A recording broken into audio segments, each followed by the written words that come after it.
சரீனா அப்துல் அசீஸ் அவர்களே, அண்மையில் நீதி அமைச்சரினால் முஸ்லிம் பாராளுமன்ற உறுப்பினர்களிடம் முஸ்லிம் விவாகரத்தை திருத்தத்தினுடைய ஒரு மூல வரைவு ஒன்று கையளிக்கப்பட்டது. அவர்களுடைய அபிப்பிராயம் கோரப்பட்டுள்ளதாகவும் அது அறிய கிடைத்தது. அதாவது ஒரு மூல வரைவை அவர்களுக்கு சமர்ப்பித்து அவரிடம் இது சம்பந்தமான அபிப்பிராயத்தை கோரியிருந்தார்கள். அந்த சட்ட திருத்த மூலம் தொடர்பாக உங்களுக்கு தெரிந்த விளக்கங்களை கூற முடியுமா?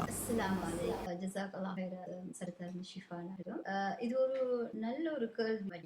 என்னன்னு சொன்னாக்க, நீண்ட காலமாக முஸ்லிம் விவாகம் மற்றும் விவாகரத்து சட்டம் திருத்தப்பட வேண்டும் என்ற கோரிக்கை விடுக்கப்பட்டது. இந்த கோரிக்கை நிறைவேற்றப்படும் போது அவை மக்களிட தேவைகளை பூர்த்தி செய்து இருந்து வரும் குறைகளை நிவர்த்தி செய்வதாக இருக்க வேண்டுமே தவிர அவை மக்களுக்கு புதிய வகையான பிரச்சனைகளை தோற்றுவிக்க கூடாது என்பதில் சட்ட திருத்தத்தை மேற்கொள்பவர்கள் அவதானமாக இருக்க வேண்டும்.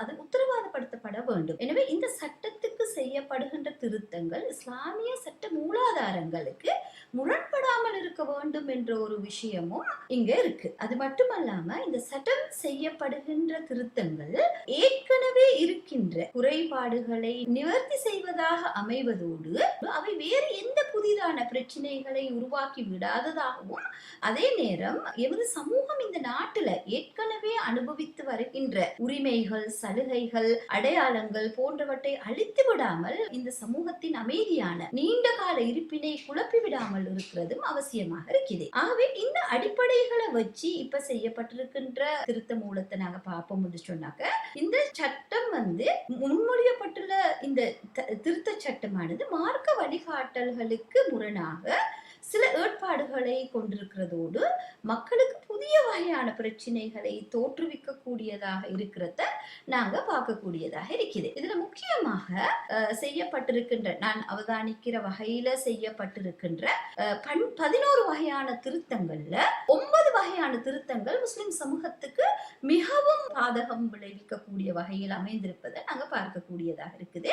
ஏழவே சகோதரி சிஸ்டர் ஷிஃபானா ஷரீஃபுddin அவர்கள் விளக்கியது போல, நான் அந்த 11 விஷயத்துல 9 விஷயங்கள் எந்த வகையில எங்கட முஸ்லிம் சமூகத்துக்கு பாதகமாக இருக்குது என்பதை எடுத்து கூறுறேன். அதாவது முதலாவது நீங்க பாத்தீங்க என்று சொன்னாக்க, இந்த முன்மொழியப்பட்டுள்ள திருத்த சட்டத்துல காணப்படுகின்ற சட்டத்துல தலைப்பு முஸ்லிம் என்று சொல்லப்பட்ட சொல் நீக்கப்பட்டிருக்குது. இந்த முஸ்லிம் என்ற சொல் நீக்கப்பட்டு அங்க பர்சன் ப்ரொஃபஸிங் இஸ்லாம் என்ற ஒரு சொற்பிரயோகத்தை இவங்க உள்ளடக்கி இருக்கிறாங்க. இப்ப இந்த விஷயத்துல நாங்க எடுத்து பார்ப்போம் சொன்னாக்க, சாதாரணமாக இஸ்லாம் என்ன சொல்லுது? அல்லாஹ் சொல்றான் சூரா அல் ஹஜ்ல 52வது வசனத்துல, இதற்கு முன்னும் இதிலும் அவனே உங்களுக்கு முஸ்லிம்கள் என பெயரிட்டான் என்று சொல்லுறான். அடுத்தது இன்னொரு ஃபுஸ்ஸிலாத்ல 33வது வசனத்துல அல்லாஹ் தஆலா என்ன சொல்றான்டா, அல்லாஹ்வை நோக்கி மக்களை அழைத்து நல்லறம் செய்து நான் முஸ்லிம் என்று கூறியவனை விட அழகிய சொல்லை கூறுபவன் யாருன்னு சொல்றான். அப்ப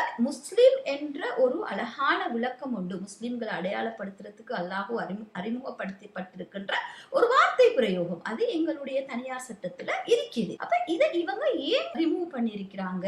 அப்ப அது ஒரு பாரிய அடையாள அளிப்பாக நாங்க பாக்குறோம். ரெண்டாவது நீங்க பாத்தீங்கன்னு சொன்னா, the word நிக்காஹ் செரிமனி சொல்ற வசனம் சொலமனைசேஷன் என்ற பதத்தால மாற்றப்பட்டிருக்குது. அதே நேரம் தலாக், கஸ்ஹ் போன்ற வசனங்கள் நீக்கப்பட்டிருக்குது. இங்கேயும் நாங்க பார்த்தோம்னு சொன்னாக்க, நிக்காஹ்ன்ற விஷயத்தை பொறுத்த வரையில அது ஒரு சர்வதேச மொழியாக இன்றைக்கு மாற்றம் அடைஞ்சிருக்குது. அதாவது உதாரணமாக எந்த ஒரு திருமண பதிவு செய்யப்படுகின்ற சர்வதேச ரீதியில எந்த நாடாக இருந்தாலும் உங்களுக்கு நடைபெற்ற என்ன செரிமனி உங்களுக்கு நடைபெற்றது என்று கேட்டால், நிக்காஹ் செரிமனி என்று சொன்னா அவர்கள் அதை முஸ்லிம் மக்களால் செய்யப்படுகின்ற கஸ்டமரி மேரேஜ் என்பதை புரிந்து கொள்ளக்கூடிய வகையில் அடையாளப்படுத்தப்பட்ட ஒரு வார்த்தை பிரயோகம். இந்த வார்த்தை பிரயோகத்தை எதற்காக இந்த பர்சனல் லாஸ்ல இருந்து அவங்க தூக்கி இருக்கிறாங்க.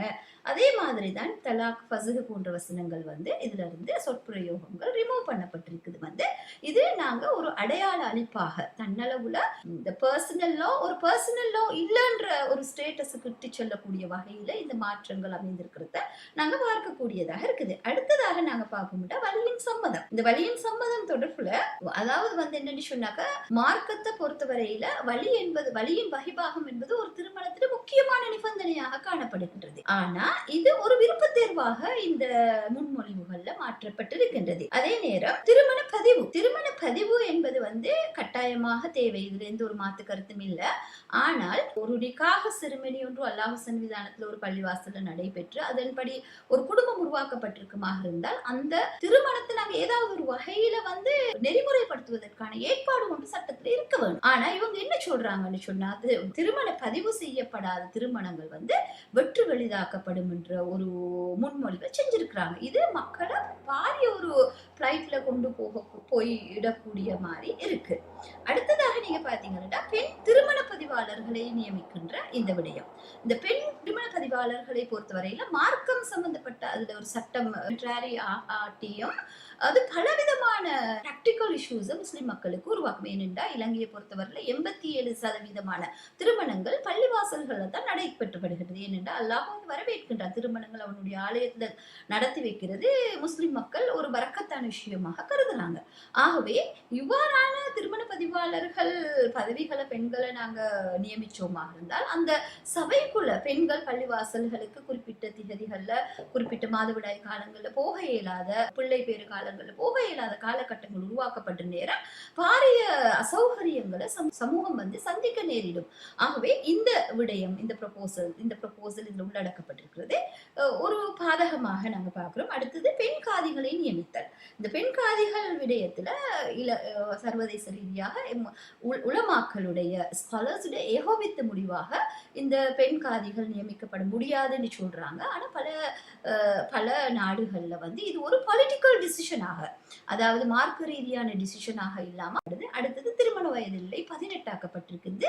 எந்த ஒரு ப்ரொவிஷோவும், அதாவது விதிவிலக்கும் இல்லாம இந்த 18 வயது நிர்ணயிக்கப்பட்டிருக்கின்றது. உதாரணமாக ஏதாவது ஒரு வகையில ஒரு திருமணத்தை நாங்க ஃபெசிலிட்டேட் பண்ண வேண்டிய ஒரு நிர்பந்தம் உண்டு, விதிவிலக்கான சூழல்கள்ல ஏற்படுமானு இருந்தால் சட்டத்துல இடம் இருக்க வேணும் அது ஃபெசிலிட்டேட் பண்றதுக்கு. அப்ப அது டோட்டலாக நாங்க அதுக்கு ஒரு முட்டுக்கட்டை போடுவோமாக இருந்தால் சட்ட பிரச்சனைகள் அந்த குறிப்பிட்ட திருமண பார்ட்டிஸுக்கு, கணவன் மனைவி பிள்ளைகள் என்று உருவாக்கப்படுகின்ற சந்ததிகளுக்கு பாரிய பிரச்சனைகள் அது தோற்றுவிக்கும். ஆகவே அந்த சட்ட அந்தஸ்து என்று வரும்போது ஒரு சட்டத்துல ஃபெசிலிட்டேட் பண்றதுக்கான அரேஞ்ச்மெண்ட்ஸ் இருக்க வேண்டும். ஆகவே இந்த அரேஞ்ச்மெண்ட்ஸ் இல்லாம அதை க்ளோஸ் பண்றது அனுமதிக்கப்பட முடியாது. அதே நேரம் காதி நீதிமன்றம், இந்த காதி நீதிமன்றம் என்ற ஒரு விஷயத்தை நாங்க எடுத்து பார்ப்போம்னு சொன்னாக்க, இங்க ஆல்மோஸ்ட் காதி என்ற டேர்மை ஃபுல்லாவே, காதி என்ற பதவியை முழுமையாக அவங்க எடுத்து போட்டு மேரேஜ் கன்சிலியேட்டர் சொல்ற ஒரு பதவியை உருவாக்கி இருக்கிறாங்க. இது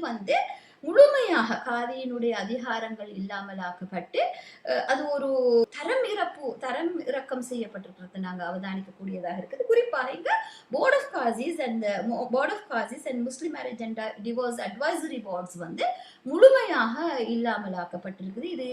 இது one of the biggest lost for the Muslim community. என்னன்னு சொன்னா, காசியிட முழுமையான அதிகாரங்கள் இல்லாமலாக்கப்பட்டு ஒரு கைண்ட் ஆஃப் மீடியேஷன் போர்டு என்ற நிலைமைக்கு தரவிறக்கம் செய்யப்பட்டிருக்குது. ஆகவே இது ஒரு நீதிமன்றம் என்ற அந்தஸ்திலிருந்து இன்றைக்கு இந்த திருத்தம் கொண்டு வரப்படுமாக இருந்தால் அது ஒரு மீடியேஷன் போர்டாக, கன்சிலியேட்டரி பாடியாக அது மாறுறதுக்கான வாய்ப்புகள் தான் அதிகமாக இருக்குது. அதே நேரம் குறிப்பாக செக்ஷன் 74 நாங்கள் எடுத்து பார்ப்போமாக இருந்தால், இந்த 74 காதி நீதிமன்றங்கள் நீங்க சட்டத்தரணியினூடாக அப்பியராக ரெப்ரசன்ட் பண்ண இயலாது. அப்ப இவங்க என்ன செய்யறாங்க, இந்த MMDAல இருக்கிற 74வது பிரிவை எடுத்து போட்டா காதி நீதிமன்றத்துக்குள்ள பே பண்ண, அதாவது கட்டாயமா நாங்க ஒரு அட்டர்னியா ஒரு சட்டத்தரணியை அழைத்து வருவதாக இருந்தால் பே பண்ண வேண்டும். என்ன அப்ப அவங்க அந்த க்ளோஸ இல்லாமல் ஆக்கினாங்கன்னு சொன்னாக்க கட்டாயமாக சட்டத்தரணிகள் அப்பியர் ஆகலாம்.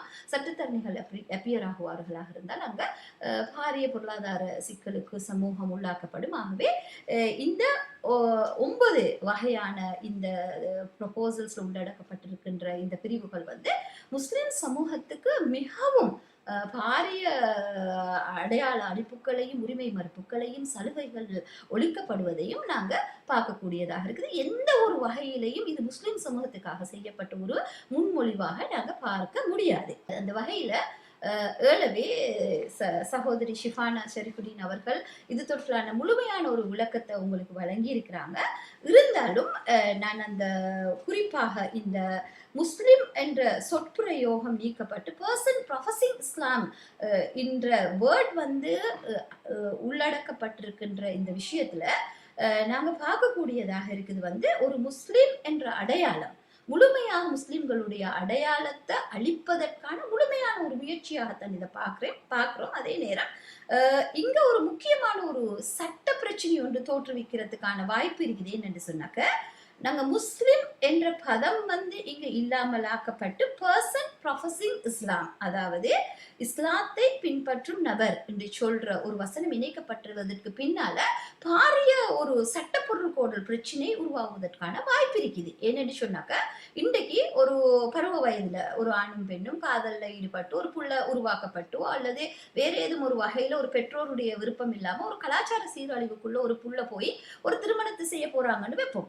அப்ப இந்த சந்தர்ப்பத்துல இன்றைய ஒரு குடும்ப கட்டுப்பாடு எங்களோட சமூகத்துக்குள்ள இருக்குது என்ன, அப்ப அவங்க ஈஸியாகவே சட்டத்துக்கு முன்னால ஐ am the person, I'm not professing, என்ன வந்து நான் வந்து I am not a person who is professing Islam என்று சொல்லி தன்னை விளக்கி கொள்றதுக்கான ஒரு பொருள்கோடல் செய்வதற்கான பாரிய அந்த ஓப்பன் பார்த்து நீதிமுறைமைக்கு இது வழங்கும். ஆகவே இது நாங்க எந்த விதத்திலையும் சட்டம் அறிஞ்சு நாங்கள் அனுமதிக்க முடியாது. ஏன்னா முஸ்லிம் என்ற வேர்ட்ல இருந்து அவங்க விலகி தன்னை விளக்கி கொள்வதற்காக நான் இந்த இஸ்லாத்தை பின்பற்றுபவன் அல்ல என்று சொல்லி டிக்ளரேஷனை வெரி ஈஸியாக வழங்கி அந்த குடும்ப கட்டுப்பாடை ஈஸியாக குடும்ப கட்டுப்பாட்டு பிரிவில் இருந்தவங்க ஈஸியாக தங்களை விலக்கி கொள்வதற்கு இது வழிவகுக்கும் என்ற அடிப்படையில இதை நாங்க பார்க்கிறோம். அதே நேரம் இந்த நிக்காஹ் செருமனி என்ற விஷயம், அடுத்தது இந்த ஃபஸ்ஹ் மற்றும் ஃபஸ்ஹ் தலாக் போன்ற விஷயங்கள் இல்லாமலாக்கப்பட்டதையும்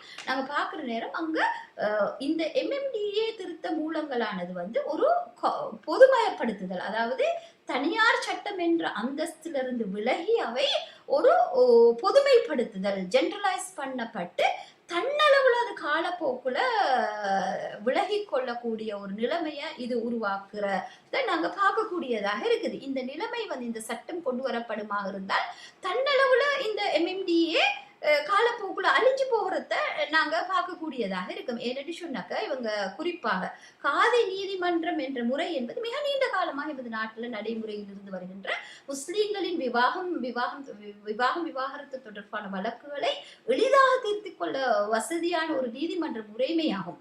இந்த முறைமையில காணப்படுகின்ற குறைபாடுகளை நிவர்த்தி செய்து அதனை வினைத்திறன் உள்ள ஒரு கட்டமைப்பாக உருவாக்குவதே சட்ட திருத்தத்தின் ஏற்பாடாக இருக்க வேண்டும். ஆனா தற்போது மொழியப்பட்டுள்ள சட்ட திருத்தமானது ஏற்கனவே காதி நீதிமன்றத்துக்கு இருக்கின்ற அதிகாரங்கள் அத்தனையையும் இல்லாமலாக்கி புதிதாக மேரேஜ் கன்சிலியேஷன் பை குவாசிஸ் என்று சொல்ற பார்ட் 2A என்ற ஒரு பிரிவை உள்ளடக்கி பல பொருந்திய காதி மன்றம் என்ற கட்டமைப்பை வெறுமனே ஒரு கன்சிலியேட்டரி பொடியாக மாட்டி இருப்பதானது இந்த சமூகத்துக்கு செய்கின்ற மிகப்பெரிய அநீதியாகத்தான் நாங்க பார்க்கிறோம். ஏற்கனவே காதி நீதிமன்றங்களுக்கு வழங்கப்பட்டிருந்த அதிகாரங்களும் பணிகளும் ஏனைய நீதிமன்றங்களுக்கு மாற்றப்படும் வகையிலான ஏற்பாடுகள் முன்மொழியப்பட்டுள்ளன. இந்த சட்டத்தில் உருவாக்கப்பட்டிருப்பது ஏற்றுக்கொள்ளப்பட முடியாத ஒரு விஷயமாகத்தான் நாங்க பார்க்கிறோம். அதே நேரம் போர்ட் ஆஃப் காசிஸ் இது காதி நீதிமன்றத்தின் தீர்ப்புகளுக்கு எதிரான மேல்முறையீடு செய்கின்ற மாகாண மேல் நீதிமன்றங்களின் தரத்தை ஒத்த ஒரு கட்டமைப்பாகும். இந்த கட்டமைப்பை முற்றுமுழுவதாக இந்த காதி முறைமையிலிருந்து நீக்கும் வகையில் முன்மொழியப்பட்டுள்ள திருத்த சட்டத்துல ஏற்பாடு செய்யப்பட்டிருப்பதாவது எந்த வகையிலும் ஏற்றுக்கொள்ளப்பட முடியாது மற்றும் ஒரு கண்டனத்துக்குரிய விஷயம். இந்த முஸ்லிம் புத்திஜீவிகளால இந்த முன்மொழிவு செய்யப்பட்டிருக்கின்றது. இந்த முஸ்லிம் புத்திஜீவிகள் இந்த சமூகத்துக்கு என்ன நன்மையை இந்த மாதிரியான திருத்தங்களினூடாக நாடுகின்றார்கள் என்பது ஒரு விதத்திலையும் நாங்க சாட்டிஸ்ஃபை பண்ணக்கூடிய மாதிரி இல்லை. ஏனென்றா marriage and divorce advisory board சொல்றது வந்து விவாகரத்து தொடர்பான ஆலோசனை வழங்குவதற்கான சட்டத்தினால் உருவாக்கப்பட்ட அமைப்பான Muslim marriage and divorce advisory board இல்லாதொழிக்கப்படும் வகையில் இந்த திருத்தம் செய்யப்பட்டிருக்கிறத நாங்க எந்த வகையிலையும் ஏற்றுக்கொள்ளப்பட முடியாது. இந்த திருத்தத்தை பொறுத்தவரையில நான் பார்க்கிற ஒரு சின்ன ஒரு நல்ல விஷயம் வந்து பலதார திருமணம் தொடர்பில் ஒழுங்கமைக்கப்பட வேண்டும் என்பதில் மாற்று கருத்து இல்லை. எனவே பலதார மனம் தொடர்பாக முன்மொழியப்பட்டுள்ள திருத்த சட்டத்தில் முன்வைக்கப்பட்டிருக்கின்ற ஏற்பாடுகளை நாங்கள் வரவேற்கின்றோம். ஆனால் பலதாரத்திற்கு காதி நீதிபதி வழங்குகின்ற அனுமதியினை அல்லது மறுப்பினை மேன்முறையீடு செய்கின்ற இடமாக மாவட்ட நீதிமன்றம் பரிந்துரைக்கப்பட்டிருப்பது ஏற்றுக்கொள்ளப்பட முடியாது. அது காதி நீதிமன்றத்தின் தீர்ப்புகளை போர்ட் ஆஃப் காசியில மேன்முறையீடு செய்யும் வகையில மாற்றப்பட வேண்டும். ஆகவே இந்த மத்தா தொடுப்புல செய்யப்பட்டிருக்கின்ற ஏற்பாடுகளையும் நாங்கள் வரவேற்கின்றோம். மத்தாவினை நிர்ணயம் செய்கின்ற அதிகாரமானது காதி நீதிமன்றங்களுக்கு வழங்கப்பட வேண்டும், அல்லாமல் அது ஏனைய நீதிமன்றங்களுக்கு வழங்கப்பட்டிருப்பதையும் நாங்கள் அனுமதிக்க முடியாது. ஆகவே இது போன்ற இந்த 11 விஷயத்துல 2 விஷயத்துல தான் அதுலயும் நாங்க சுட்டிக்காட்டின 2 விஷயங்கள் வந்து ஏற்றுக்கொள்ள முடியாதிருக்கின்றது. ஆகவே இந்த முன்மொழியப்பட்டிருக்கின்ற இந்த இந்த திருத்த சட்டமானது முழுமையாக முஸ்லிம் சமூகத்துக்கு எதிரான எதிர்வினைகளை தோற்றுவித்து முஸ்லிம் மக்கள் அனுபவித்து வருகின்ற உரிமைகளையும் சலுகைகளையும் அடையாளங்களையும் அளிப்பதாகத்தான் இந்த திருத்தங்கள் செய்யப்பட்டிருக்கின்றது. இது யாருக்கு தேவையான முறையில் ஆக்கப்பட்டிருக்கின்றது என்பதை அந்த கமிட்டியில் இருக்கிறவங்க கட்டாயம் திங்க் பண்ண வேணும். ஏன் நீங்க முஸ்லிம் ஆன் கம்யூனிட்டிக்கு இப்படி பெட்ரே பண்றீங்க அப்படின்ற ஒரு விஷயத்தை அவங்க திங்க் பண்ணி இந்த முன்மொழிவுகளை இல்லாமலாக்கி தற்போதைய நிலைமையில முஸ்லிம் பாராளுமன்ற உறுப்பினர்களால் முன்வைக்கப்பட்டிருக்கின்ற அறிக்கை முஸ்லிம் மக்களுக்கு சாதகமான முறையில இஸ்லாமிக் பிரின்சிபல்ஸ் வேல்யூஸை மதிச்ச வகையில் இருக்கிற இந்த சட்டத்தை உடனடியாக பாராளுமன்றத்தில் அமுலாக்கி அதை சட்டமாக்கம் செய்யறதுக்கான ஏற்பாடுகளை செய்ய வேண்டும் என்பதை நாங்கள் ஸ்ட்ரென்தன் MMDA சார்பாக கேட்டுக்கொள்கிறோம். நிச்சயமாக சரினா அப்துல் அசீஸ் அவர்களே,